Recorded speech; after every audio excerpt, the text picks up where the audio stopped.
Well, good morning. Good morning. Thank you for taking the time for this interview. Would you mind just describing who you are and what makes you tick, what motivates you, what your passions are, before we Okay. start talking about work? Okay, so just outside of Just Trinity. who you are and Okay. what you're all about, maybe. So my name is Katie Kelly. I live in West Hartford. I was born and raised there, so I'm kind of a full-fledged West Hartford kind of Connecticut person. Right now, I'm a mom. I have a 2-year-old, so that pretty much defines me. That's my whole life is raising a little one at this point. Yep. And I love movies. How about that? Oh, cool. Yeah. What was the last movie you saw? Oh gosh, I see so many. I saw A Marriage Story, which Oh, okay. is On Netflix? a Netflix movie, yeah, with Adam Driver, and that was fantastic. Cool. A little sad, but it was good. Yeah, I Yeah. haven't seen it yet. It's fantastic. Okay, Yeah, great. you'll love it. I'll have to check it out. Okay, so let's talk about maybe the broader function that you're in. Mhm. What's it all about? What are some objectives? And then Mhm. perhaps some of the organizational hierarchy. Like Okay. who's your boss? Who do you work with? Things All like that. Okay, so I work in annual giving, which is a part of advancement. Annual giving is basically we collect donations from alumni and parents, and all that goes to feed the Trinity College Fund, which is the annual fund.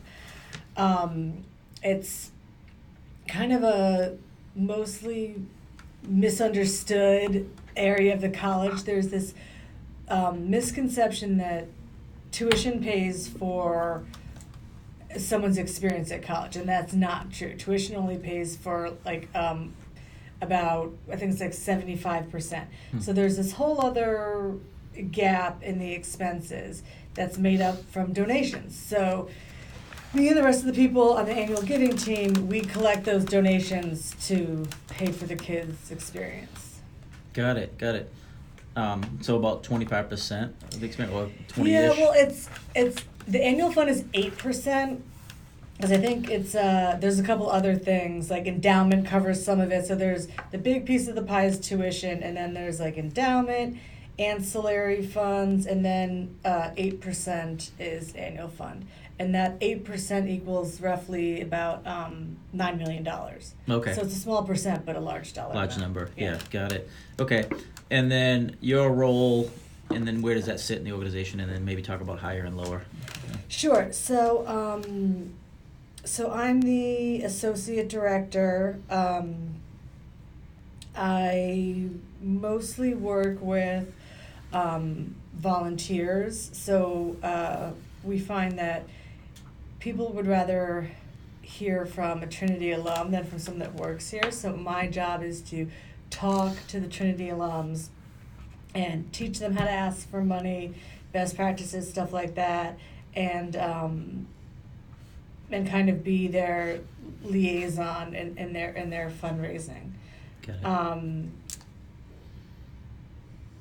So the people, right? So there's a bunch of so I'm kind of basically, you could say I'm a class manager. I manage a group of classes, like 1951 to 1961. I'm in charge of those classes and those volunteers.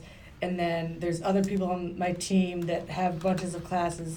And then we all fall under Dominique Madison, who's the director of the annual fund. So she's the director, and then we're kind of all the class managers. And then so that's annual giving, and that falls under the biggest umbrella of advancement. And advancement, it's all fundraising, but for different purposes. So we do that, the annual giving that pays for, the kids' kind of everyday activities.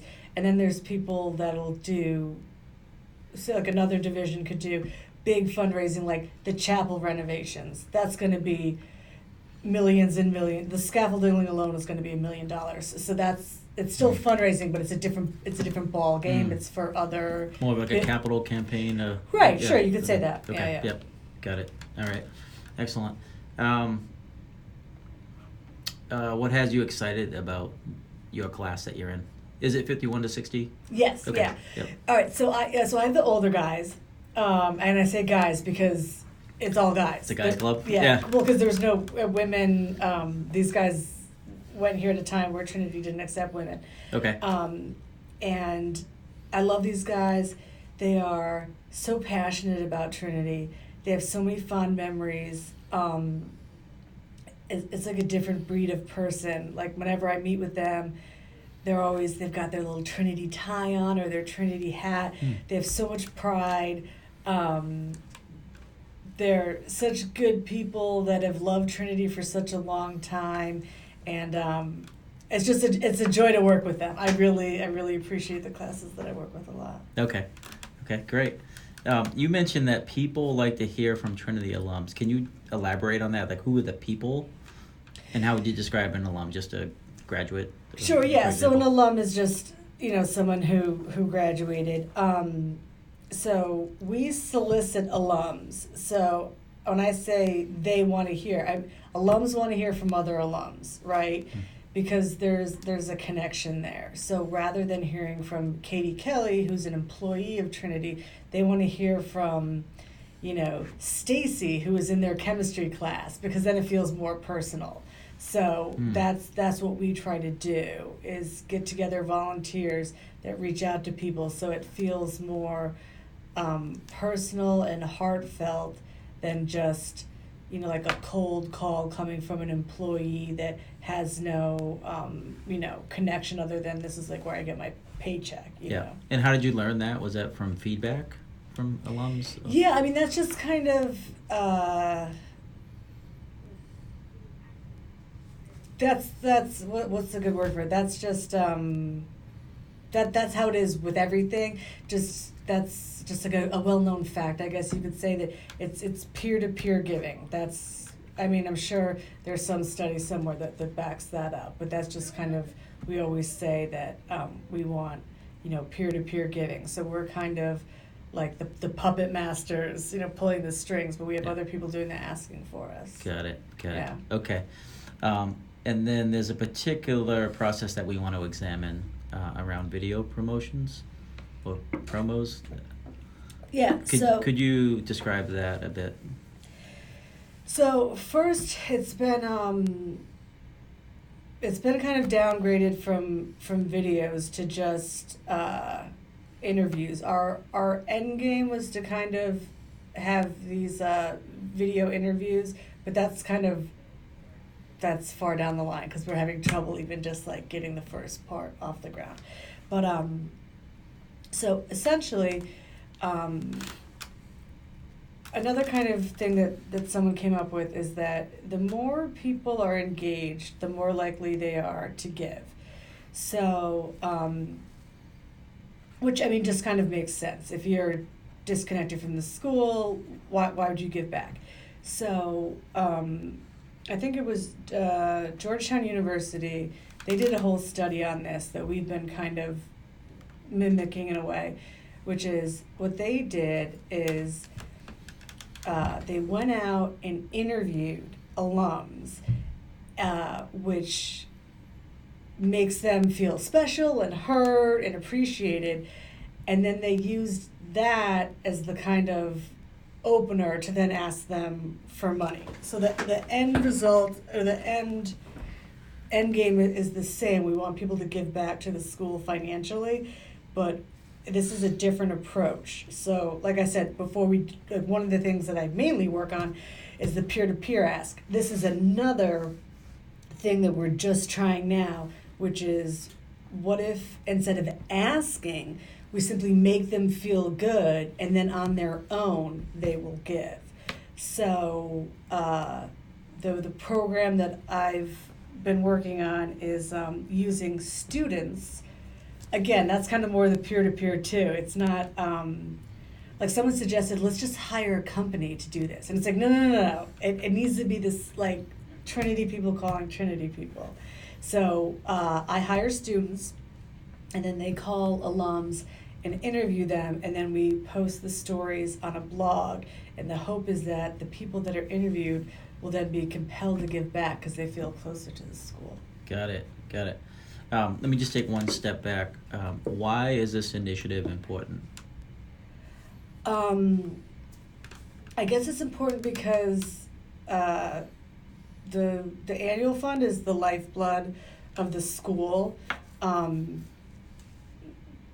This money is absolutely necessary for day-to-day things. And if we don't have this money, then that gets taken out of the kids' experience. So, if someone wants to start so the annual fund goes for things that aren't in the budget. So if a bunch of kids get together and say, wow, we're really passionate about X and we'd like to start a club and we'd like to do whatever, that the money to fund that will come from the annual fund.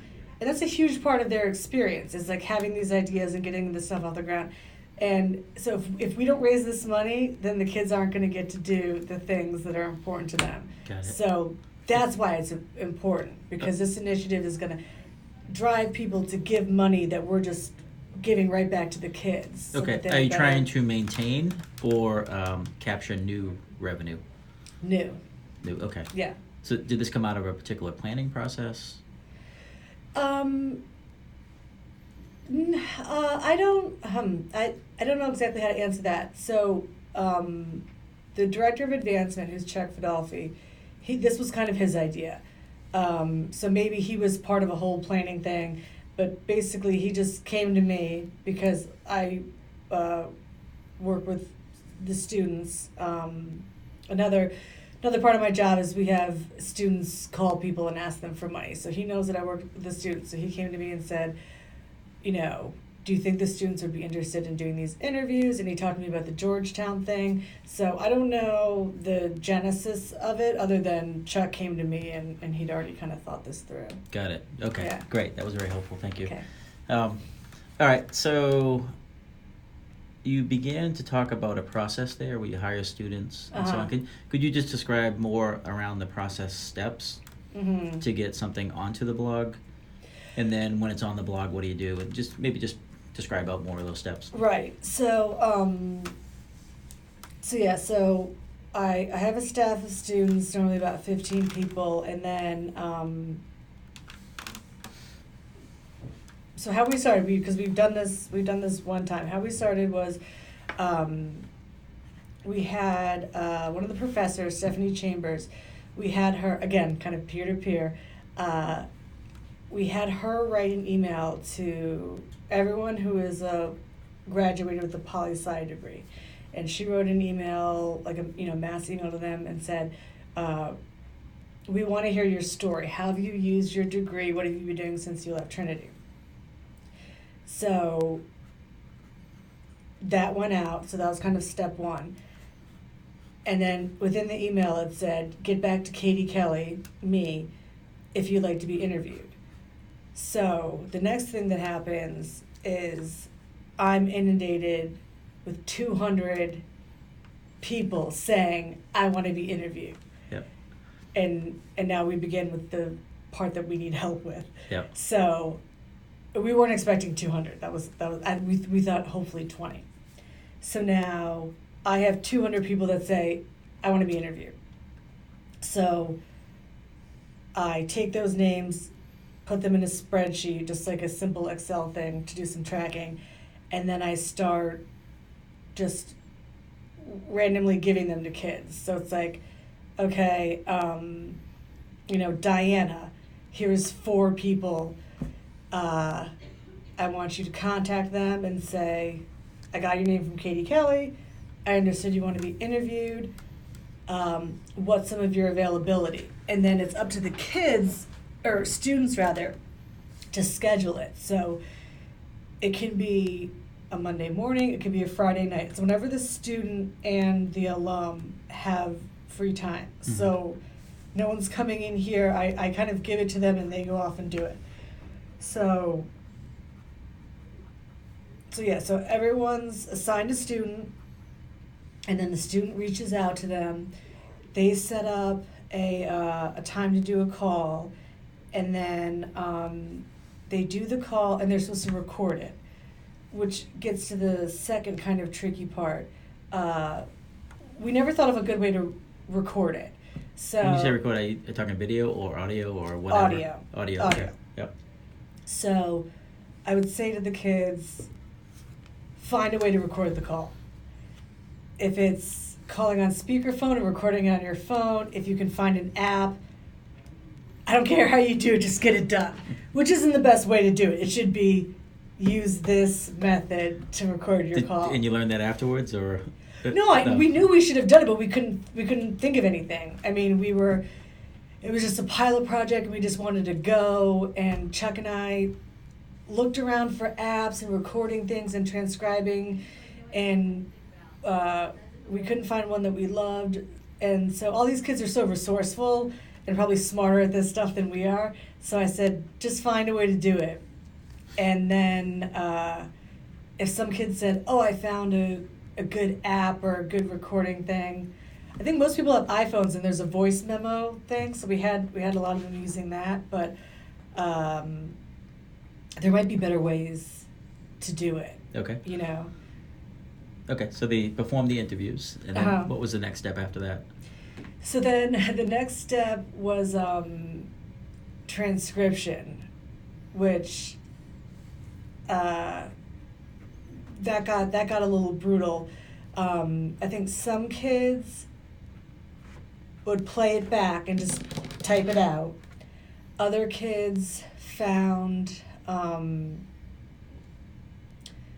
a way to do it. I think there's something on, there's a Google transcription thing. There's a couple of little apps. None of them are great. So they'd record it, transcribe it, and then send it back to me. And then I'd get a lot of really messy, sloppy, disconjointed stuff. I don't know if you've ever read something off a it's almost hysterical. Like it just like literally everything is listed. Yeah, okay. Yeah. And it says, it's just there's a word in there that makes absolutely no sense. So now it's funny, we finished these interviews. It's January now. We finished them last spring. I still have 55 interviews sitting on my computer that need to be edited because I have these transcriptions that are long and crazy, and I need someone to go through them and figure out what this sentence actually meant. And there's just a huge backlog because we can't find a good way to transcribe the interviews. Okay. Before we go deep, because Sure. It sounds like there's some good areas to explore there. Yeah. After editing, what would you do next? Let's go broad and just get to this. Sure. The final steps. So the kids transcribe it. They give it back to me. They ask the alum for a photo as well. And then I read it over, make sure it's good, and then I upload it to the blog. And then the kind of next step, final step that we did was, once we'd had like a good number up there, we had Stephanie send out another email saying, thank you for the people that participated. If you want to read the stories, they're at this link. And then there was what we call kind of just a soft ask in there. And she said, by the way, it's the end of the fiscal year if you'd like to make a gift. And, so we're hoping that people are happy about the stories and then make a gift. And then ultimately, we're hoping that we'll see a correlation between the people that got interviewed and the people that gave. Okay. Yeah. Okay. How many stories are up on the blog? Maybe about 50. Okay. Yeah. And do you have any analytics on that, number of views, or maybe describe how you would measure that? Oh, number of views and stuff like that. I'm sure there is a way. We haven't gotten there yet. Yeah. Who would you talk to? Who did I talk to? To get that type of info. The kind of webmaster here at Trinity is Ellen Buckhorn. She was the one that made the page for us and told me how to go in. So I think if that was something that I wanted, I'd go back to her. Okay. And, I'm sure that that's readily available. I just wasn't able to get there. Yep. Well, how would you measure success for this initiative? Purely based on giving. We're not looking to have the world's best blog. We're not looking to have the most well-written articles. All that stuff is nice, but really this is about fundraising for Trinity. So the amount of views and things like that, if that translates into giving, then sure, that's important. But really it's how many people, because of their story being posted or reading stories from their friends, then decide that they want to give back to Trinity. Yep. So that there's really only one measuring stick. Yep. Okay. Yeah. And so let's see. The email that went out, did that go to every poli-sci? Yes. Okay. Yeah. Well, how big is that? It was huge. Maybe like 1,400 or something like that. Like because we did like everyone that graduated with a degree in that, so it's a huge number. Okay, and do you got a sense of how much revenue you gained from this initiative? So far? No, because one of the things that we didn't do that we need to do going forward is we didn't kind of have a pure base or pool. Like the next time we do this, we want to go after people that haven't given to Trinity and haven't given in a few years, so that we can clearly say, oh, you gave because of this. This time when we did it, because we were really just trying something here, we sent it out to everyone. So we might have reached out to, John White, and he gives every year in June. So he gave again in June, but we can't say that's because of the interview. He's been giving for 30 years, Mm-hmm. Or we'd reach out to someone that already made a gift in September. So, so we have data. We know all the people and their giving history, but we went about it the wrong way. So we need to. We went after too many people that are already engaged. Like a lot of our responses come from people that we're totally aware of. Like some of them are trustee members, and it's like, no, we don't need you. We know that you love Trinity. We need the people that aren't engaged. New prospects. Yes. Okay. Yep. So this time, going forward, when we do it, we want to take people that we're going to come up with a calculation, like someone that's either never given or hasn't given in 5 to 10 years. That way we can say this worked because we changed something. Okay. Yeah. Cool. I'd like to go into the editing zone, if you will. I want to introduce this tool that we use. You might have been exposed to this before, but if not, it's simple. And it's called a journey map. Okay. And what we want to do is just kind of plot through the steps in editing. Okay. And in those steps, how did you feel? Okay. And what we want to do is focus on a specific one. If you can think of one that was challenging, particularly challenging to edit. Okay. And maybe just, if you can, just draw through your emotions. Like, what were the steps in editing? Like, how did you receive it? What did you see when you received it? Oh, okay. Can you take your time? Yeah, all right. Just think of a memorable one, or even a student that you worked with. Okay.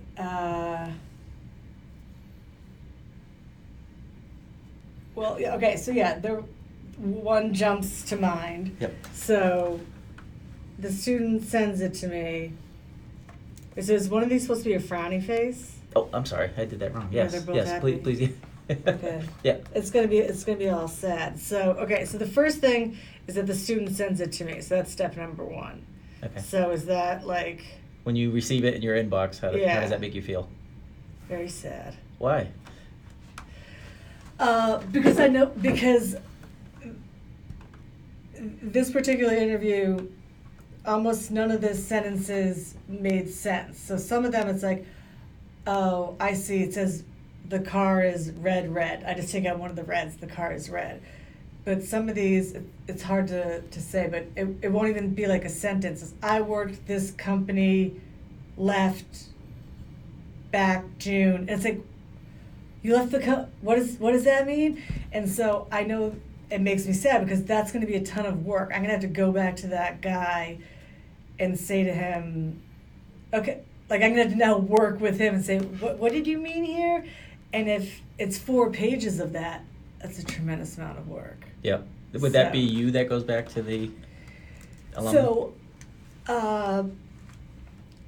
yes. So what we started doing is we had I talked earlier about there's class managers. So what I did was if I got something back, I'd give it to the person who was in charge of that year and say, can you get back to this person? And people were not happy about that because everyone's already busy. So they didn't want this like extra little project.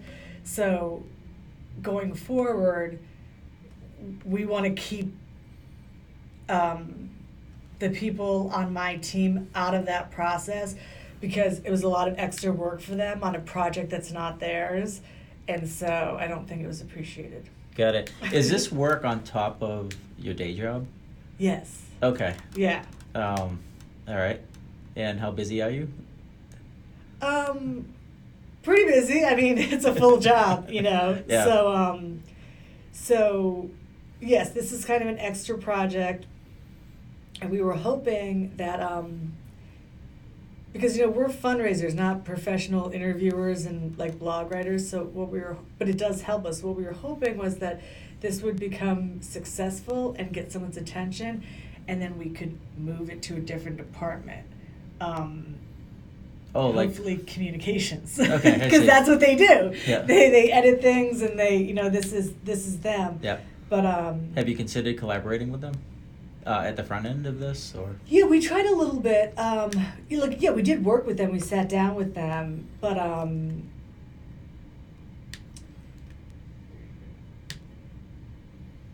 yeah. Well, see,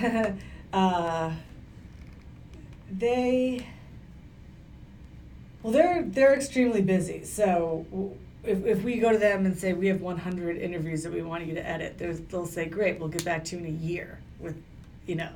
So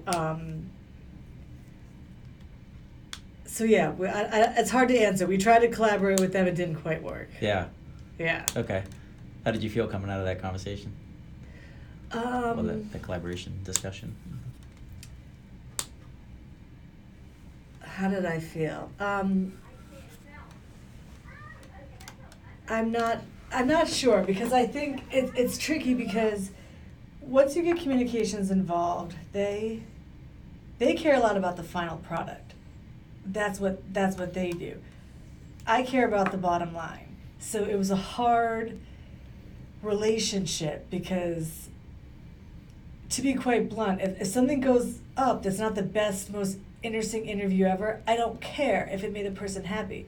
Someone in communications does not feel that way.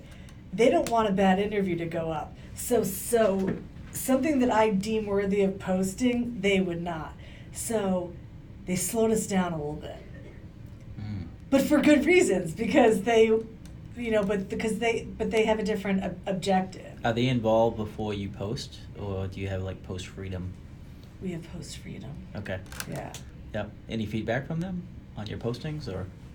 Yeah, actually, it wasn't that bad. They thought it was good. We were happy. We thought we were going to get reamed, but they seemed like generally happy with it. Yeah. But it's still kind of a small project, and it's like a blog or a web page that not a lot of people know about. It's funny. Actually, this is coming back to me now. They wanted to market it more, put it out there more. They said, we should have a whole rollout for this, and we announce it, and we tell everyone about it. And we were like, whoa. We don't know if we want to do that, because again, this might not be the best interview. It might be pretty boring. Like, some of these people might be boring people, but that's not, we don't care about that. So communications, they were like, we can tell everyone about this, and we're like, You're trying to protect the alums. Yeah, it's like, maybe not tell everybody about before it. CNN comes in and interviews them. Yeah. Interesting. Yeah. All right. It's 2020. just started. Uh-huh. I want to hand you a magic wand. Okay. All right. What would you wish for relative to this initiative or process? Oh, okay.